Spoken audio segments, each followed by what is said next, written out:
తానని తీసుకున్నాను. బాలకోటయ్య గారు.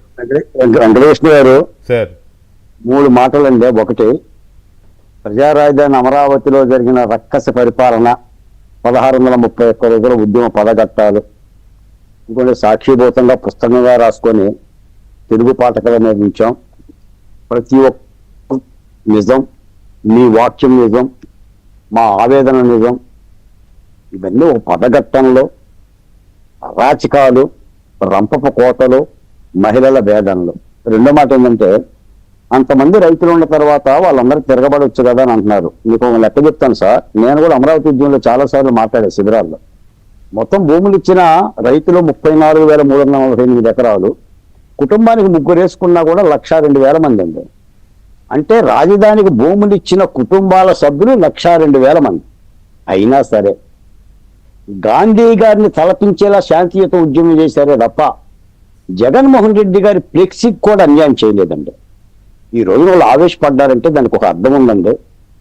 అంబటి రాంబాబు గారు లాంటి వాళ్ళు ఈ రెచ్చగొట్టే వ్యాఖ్యలో, ఇందాక ఆ మహిళ అన్న విషయం నాకు వీడియో అయితే కనిపించలేదు కానీ మరి ఏమన్నాడు కానీ, అంటే అటువంటి దుర్మార్గమైన మిడిల్ ఫింగర్ చూపించారండి. అత్యంత దుర్మార్గంగా మిడిల్ ఫింగర్ చూపించారని అమ్మాయి చెప్తోంది. అటువంటి దుర్మార్గమైన వైఖరికే ఈ రోజున రైతులు తిరగబడ్డారు. మూడో మాట చెప్తాను సార్, ఇప్పటికైనా ప్రజా రాజధాని అమరావతికి వైసీపీ పార్టీ తడగడ దగ్గర తాసుకోమండి. దీని నడుములు ఇరిగినా కూడా కూరల్లో విషం దగ్గర దీనిని ఎలా చెయ్యాలో కూడా ప్రభుత్వం ఆలోచించాలండి.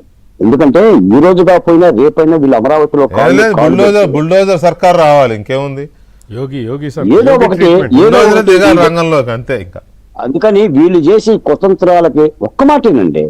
ప్రజా రాజధాని అమరావతి నిర్ణయం జరిగిన తర్వాత, గజెట్ నోటిఫికేషన్ ఇచ్చిన తర్వాత, పార్లమెంట్ ఆమోదించిన తర్వాత, ప్రజలందరూ దీవించిన తర్వాత, పనులు జరుగుతున్న తర్వాత కూడా ఇప్పటికీ కూడా అసలు మనుషులా, మరుగుజ్జులా, మానవత్వం ఉందా, సిగ్గుందా, శర ఉందా?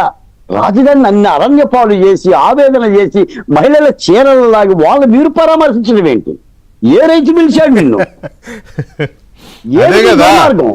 అదే అందులోనే ఉంది. మరి రాజకీయం అంటే అలాగే ఉంటది. రైట్, పెద్ద సవాల్ అయిపోయిందండి ప్రభుత్వానికి కూడా, పెద్ద సవాల్ అయిపోయింది వీళ్ళ యొక్క. ప్రభుత్వానికి చాలా చాలా పెద్ద సవాలే. అయితే వాళ్ళు అవకాశం కూడా ఇచ్చేలేరు. మరి ప్రభుత్వం ఏం చేస్తే చూడాలి. తప్పనిసరిగా జరిగిన దాని మీద కనిపెట్టాలి ప్రభుత్వం. ఇప్పుడు ఇవాళ జరిగిన దాని మీద సరే, ఇందాక చాలా చెప్పారు, ఇంకా చాలా ఉంది సబ్జెక్ట్ మీ దగ్గర. నేను అది తీసుకుంటాను కానీ గురునాథన్ గారు, అది ఇంకొక సందర్భంలో మనం మాట్లాడదాం. ఇవాళ జరిగిన దాని మీద ప్రభుత్వం ఏం చేయాలనుకుంటున్నారు మీరు గురునాథన్ గారు? నాకు డిబేట్ ఉంది, please excuse me. Okay, carry on. Okay, I'm coming to the point. Okay.